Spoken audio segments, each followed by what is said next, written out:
চাদর নিয়ে নিলাম বা একটা কম্বল নিয়ে নিলাম। এটাই বলছি। তা এখন তুই কি বলতে চাচ্ছিস? বলতে চাইছি বাড়ি গেলে কম্বল কত বড় বড় ব্ল্যাঙ্কেট নিয়ে আসবো? বড় নয়, ওই যে পাতলা ব্ল্যাঙ্কেট। আমার কাছে পাতলা ব্ল্যাঙ্কেট নেই। আমার কাছে নেই, সব কলকাতা নিয়ে গেছিলাম আর বয়ে নিয়ে আসলাম।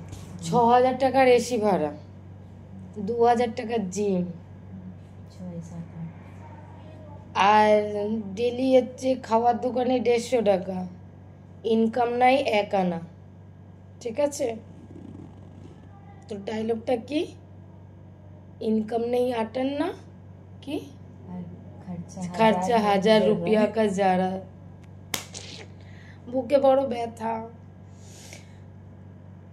জীবনে থাকিনি এরকম। 6,000 টাকা এসি ভাড়া।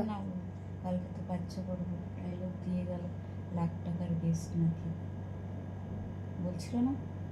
আর যতই হোক লাখ টাকার গেস্ট, কিন্তু আমার তো এটাই কষ্ট হয় না যে 6,000 টাকার এসি ভাড়া দেবো। আজকে তো গেস্টটা আসবে। হায় ভগবান, যদি রাত অবধি থাকে, যদি বলে ডিনারে বসতে, ঠিক আছে?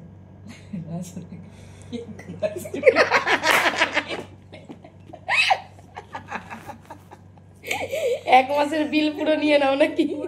পুরো নিয়ে না, ওকে গলা অবধি খাইয়ে দিচ্ছি আমি।